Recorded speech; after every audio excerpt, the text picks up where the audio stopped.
Persoalan hutang kereta cepat Jakarta-Bandung hingga kini belum selesai. Pemerintah saat ini masih melakukan negosiasi dengan China untuk menyelesaikan persoalan hutang tersebut. Rencana pemerintah melanjutkan proyek kereta cepat hingga ke Surabaya pun mendapatkan sorotan di tengah badai persoalan menghantam proyek kereta di era pemerintahan Joko Widodo tersebut.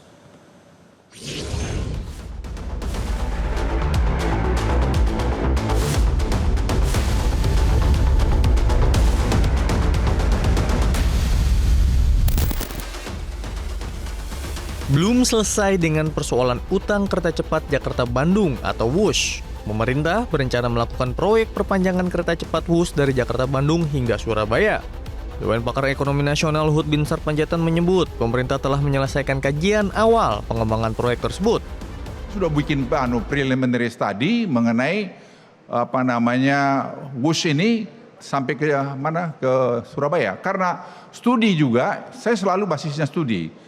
Jawa ini akan menjadi kota pulau. Jadi transportasi itu harus dibutuhkan sampai ke Surabaya. Dari Bandung masuk tadi ke Kertajati ke mana, Purwokerto, Purworejo, terus Cilacap terus kemudian Solo terus ke Surabaya. Hal ini pun mendapat sorotan peneliti Pukat UGM Zainur Rohman. Dirinya menilai pemerintah perlu mengkaji ulang rencana melanjutkan proyek kereta cepat WUS hingga ke Surabaya.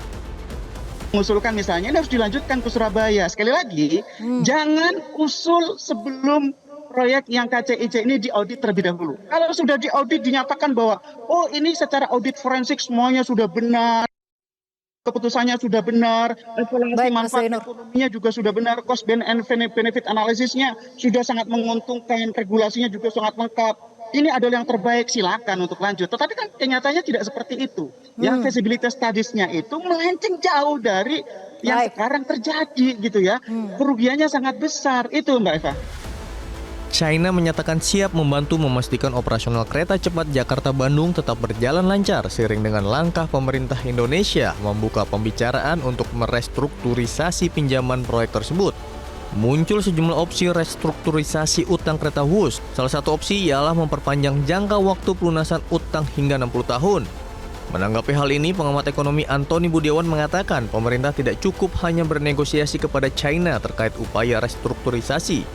Namun menurutnya aparat penegak hukum juga harus menyelidiki penyebab bengkaknya proyek kereta cepat WUS yang mencapai 3 kali lipat. Negosiasi ini ya boleh saja dilakukan, tetapi kita juga minta kepada pemerintah dan kepada aparat hukum untuk melihat apakah biaya proyek yang WUS itu yang mencapai 7,2 miliar itu sudah benar apa tidak gitu. Karena ini basis yang sangat penting untuk melakukan negosiasi gitu. Demikian. Saat ini pemerintah terus melakukan negosiasi kepada China untuk merestrukturisasi utang kereta cepat Jakarta-Bandung. Negosiasi mulai dari jangka waktu pinjaman, suku bunga, hingga mata uang yang akan didiskusikan. Tim Liputan, Metro TV. Jelajahi cara baru mendapatkan informasi. Download Metro TV Extend sekarang.